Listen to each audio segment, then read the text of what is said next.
Hi ಎಲ್ರಿಗೂ ನಮಸ್ಕಾರ. Welcome back to my YouTube channel Savinenapu. ನಾನು ನಿಮ್ಲತಾ. ಇವತ್ತು ನಾನೊಂದು ಹೆಲ್ದಿಯಾಗಿರೋ ಪಡ್ಡು ರೆಸಿಪಿನ ತೊಗೊಂಬಂದಿದ್ದೀನಿ. ಅದಕ್ಕೂ ಮುಂಚೆ ಯಾರೆಲ್ಲ ಹೊಸ ನನ್ನ ಚಾನಲ್ ನೋಡ್ತಿರೋ ಪ್ಲೀಸ್ ನನ್ನ ಚಾನಲ್ನ ಸಬ್ಸ್ಕ್ರೈಬ್ ಮಾಡ್ಕೊಂಡು ನೋಡಿ. ನೀವು ಸಬ್ಸ್ಕ್ರೈಬ್ ಮಾಡೋದ್ರಿಂದ ನಾನು ಹಾಕೋ ಎಲ್ಲ ವಿಡಿಯೋ ನಿಮಗೆ ಬಂದು ಸೇರ್ತವೆ. ಈಗ ಹೇಗೆ ಮಾಡೋದಂತ ನೋಡೋಣ.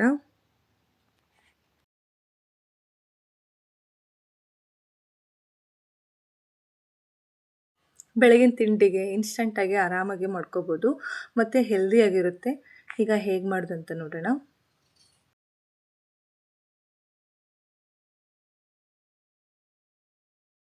ಇಲ್ಲಿ ನಾನು ಮಾಡಿಟ್ಕೊಂಡಿರೋ ಅನ್ನ ಅಥವಾ ರಾತ್ರಿ ಅನ್ನ ಇದ್ದರೆ ಪರವಾಗಿಲ್ಲ ಹಾಕ್ಕೋಬೋದು.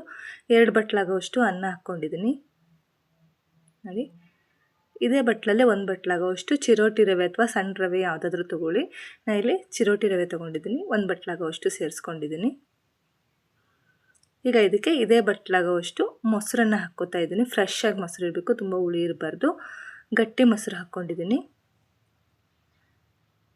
ಹಾಕ್ಕೊಂಡು ಇದನ್ನು ಸ್ವಲ್ಪ ನೀರು ಬೇಕಿದ್ರೆ ಹಾಕ್ಕೊಂಡು ಸ್ವಲ್ಪ ನುಣ್ಣಗೆ ರುಬ್ಕೊಂಬರ್ಬೇಕು ನೋಡಿ. ಇಲ್ಲಿ ರುಬ್ಕೊಂಬಂದಿದ್ದೀನಿ. ಈಗ ಇದನ್ನೊಂದು ಪಾತ್ರೆ ತಕ್ಕೋತಾ ಇದ್ದೀನಿ. ತುಂಬ ತೆಳ್ಳಗೆ ಮಾಡ್ಕೊಳಕ್ಕೆ ಹೋಗಬಾರ್ದು. ನಿಮ್ಗೇನಾದರೂ ಬೈ ಚಾನ್ಸ್ ರುಬ್ಬಬೇಕಾದ್ರೆ ನೀರು ಜಾಸ್ತಿ ಹಾಕಿ ತೆಳ್ಳಗೆ ಅನಿಸಿದರೆ ಇನ್ನೊಂಚೂರು ರವೆನ ಮಿಕ್ಸಿ ಮಾಡಿ ಹಾಕ್ಕೊಳ್ಳಿ, ಏನೂ ಆಗೋಲ್ಲ, ಇನ್ನೂ ಚೆನ್ನಾಗೇ ಆಗುತ್ತೆ. ಈಗ ಇದಕ್ಕೆ ರುಚಿಗೆ ಎಷ್ಟು ಬೇಕೋ ಅಷ್ಟು ಉಪ್ಪನ್ನು ಸೇರಿಸ್ಕೊಂಡು ಚೆನ್ನಾಗಿ ಕಲಸಿಟ್ಟು ಒಂದು 5-10 ನಿಮಿಷ ನೆನೆಯಕ್ಕೆ ಬಿಟ್ಬಿಡೋಣ. ಚೆನ್ನಾಗಿ ಕಲಸಿ ಒಂದು 10 ನಿಮಿಷ ನೆನೆಯಕ್ಕೆ ಬಿಟ್ಬಿಡೋಣ. ತುಂಬ ನೀರು ಹಾಕಿ ಮಿಕ್ಸಿ ಮಾಡ್ಕೊಳಕ್ಕೆ ಹೋಗಬೇಡಿ. ಹಾಗೇನಾದರೂ ತೆಳ್ಳಗಾದರೆ ರವೆನ ಮಿಕ್ಸಿ ಮಾಡಿ ಇದಕ್ಕೆ ಹಾಕಿ ಕಲಿಸ್ಕೊಳ್ಳಿ. ಒಂದು 10 ನಿಮಿಷ ಆಗಿದೆ. ಈಗ ಇದಕ್ಕೆ ಸಣ್ಣದಾಗಿ ಹೆಚ್ಕೊಂಡಿರೋ 1 ಕಟ್ಟಾಗುವಷ್ಟು ಸಬ್ಬಸಿಗೆ ಸೊಪ್ಪನ್ನ ಸೇರಿಸ್ಕೊತಾ ಇದ್ದೀನಿ. ಮತ್ತು ಒಂದು 2-3 ಈರುಳ್ಳಿನ ಸಣ್ಣದಾಗಿ ಹೆಚ್ಚಿಟ್ಕೊಂಡಿದ್ದೆ, ಅದನ್ನು ಇದಕ್ಕೆ ಸೇರಿಸ್ಕೊತಾ ಇದ್ದೀನಿ. ಚೆನ್ನಾಗಿ ಕಲಿಸ್ಕೋಬೇಕು. ಈರುಳ್ಳಿ ಎಲ್ಲ ಚೆನ್ನಾಗಿ ಪೀಸ್ ಎಲ್ಲ ಬಿಟ್ಕೊಳ್ಳೋ ಹಾಗೆ ಚೆನ್ನಾಗಿ ಕಲಿಸ್ಕೋಬೇಕು. ಇವಾಗ ಇದಕ್ಕೆ ಒಂದು ಚಿಟಿಕೆ ಆಗೋವಷ್ಟು ಸೋಡಾ ಸೇರಿಸ್ಕೋಬೇಕು.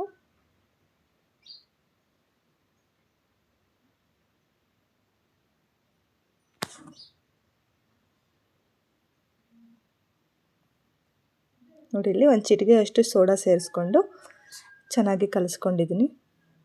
ಸೋಡಾ ಹಾಕಿದ ಮೇಲೆ ಏನು ನೆನೆಸೋ ಅವಶ್ಯಕತೆ ಇಲ್ಲ, ಡೈರೆಕ್ಟಾಗಿ ಪಡ್ಡಿನ ಹಂಚಿಗೆ ಹಾಕ್ಕೊಳ್ಳೋದಷ್ಟೇ. ನೋಡಿ, ಚೆನ್ನಾಗಿ ಕಲಿಸಿದ್ದೀನಿ. ಈಗ ಇಲ್ಲಿ ಪಡ್ಡಿನ ಹಂಚು ಕಾಯಕ್ಕಿಟ್ಟಿದ್ದೆ. ಕಬ್ಬಿಣದ ಹಂಚಾಗಿರೋದ್ರಿಂದ ಸ್ವಲ್ಪ ಎಣ್ಣೆ ಬಿಟ್ಟು ಮೊದಲಿಗೆ ಸ್ವಲ್ಪ ಚೆನ್ನಾಗಿ ಎಣ್ಣೆಯಲ್ಲಿ ಹಂಚು ಕಾಯಕ್ಕೆ ಬಿಟ್ಟಿದ್ದೆ. ಒಂದು 10 ನಿಮಿಷ ಆಗಿದೆ. ಲೋ ಫ್ಲೇಮಲ್ಲೇ ಚೆನ್ನಾಗಿ ಕಾಯಕ್ಕೆ ಬಿಟ್ಟಿದ್ದೆ. ಈಗ ಚೆನ್ನಾಗಿ ಕಾದಿದೆ ನೋಡಿ. ಈ ಥರ ಸಣ್ಣದೊಂದು ಸ್ಪೂನ್ ತಗೊಂಡು ಪಡ್ಡು ಹಾಕ್ಕೋಬೇಕು. ಗಟ್ಟಿಗೆ ಇರಬೇಕು, ತುಂಬ ತೆಳ್ಳಗೆ ಮಾಡ್ಕೋಬೇಡಿ, ಗಟ್ಟಿಗಿರೋದೇ ಹಾಕ್ಕೋಬೇಕು. ನಿಮ್ಗೇನಾದರೂ ತೆಳ್ಳಗೆ ಅನಿಸಿದರೆ ರವೆನ ಮಿಕ್ಸಿ ಮಾಡಿ ಹಾಕ್ಕೊಳ್ಳಿ, ಯಾವಾಗಾದರೂ ಹಾಕ್ಕೊಳ್ಳಿ, ತೆಳ್ಳಗೆ ಮಾತ್ರ ಮಾಡ್ಕೋಬೇಡಿ.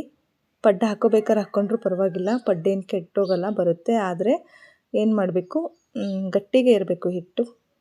ನೋಡಿ ಎಷ್ಟು ಚೆನ್ನಾಗಿ ಆರಾಮಾಗಿ ಎದ್ದೇಳ್ತಿದ್ದಾವೆ ಪಡ್ಡು. ಮೀಡಿಯಮ್ ಫ್ಲೇಮಲ್ಲೇ ಬೇಯಿಸ್ಕೋಬೇಕು, ಲೋ ಫ್ಲೇಮಲ್ಲಿ ಬೇಯಿಸೋಕ್ಕೆ ಹೋಗ್ಬೇಡಿ.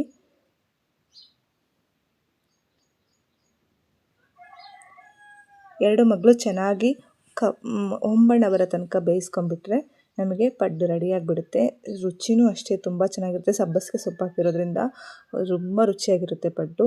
ಇನ್ಸ್ಟಂಟಾಗಿ ಮಾಡ್ಕೊಂಡಿದ್ದೀವಿ ಅಂತ ಅನಿಸೋದೇ ಇಲ್ಲ. ನೆನೆಸಿಟ್ಟಿರೋ ಪಡ್ಡು ಯಾವ ಥರ ಬರುತ್ತೋ ಅದೇ ಥರನೇ ಪಡ್ಡು ಬಂದಿರುತ್ತೆ ನೋಡಿ. ಇಲ್ಲಿ 2ನೇ ಸರಿ ಹಾಕಿದ್ದೀನಿ. ಆದರೆ ಹಿಟ್ಟು ಮಾತ್ರ ಗಟ್ಟಿಗೆ ಇರಬೇಕು, ತೆಳ್ಳಗೆ ಮಾಡ್ಕೋಬೇಡಿ. ಚಿರೋಟಿ ರವೆ ಹೆಚ್ಚಿಗೆ ಹಾಕ್ಕೊಂಡ್ರೂ ಪರವಾಗಿಲ್ಲ, ಪಡ್ಡೇನು ಕೆಟ್ಟೋಗಲ್ಲ, ಇನ್ನೂ ಚೆನ್ನಾಗಿ ಕ್ರಿಸ್ಪಿ ಆಗುತ್ತೆ. ಚಿರೋಟಿ ರವೆ ಜಾಸ್ತಿ ಹಾಕೋದ್ರಿಂದ ಹಿಟ್ಟನ್ನು ಗಟ್ಟಿಯಾಗಿ ಕಲಿಸ್ಕೊಳ್ಳೋದು ಒಂದೇ ಇರೋದು ಇದರಲ್ಲಿ. ಆರಾಮಾಗಿ ಇನ್ಸ್ಟಂಟಾಗಿ ತುಂಬ ರುಚಿಯಾಗಿರೋ ಪಡ್ಡು ರೆಡಿ ಆಗ್ತವೆ. ನೀವು ಖಂಡಿತವಾಗ್ಲೂ ಮಾಡಿದರೆ ತುಂಬ ಚೆನ್ನಾಗಿತ್ತು ಅಂತ ಹೇಳ್ತೀರಾ.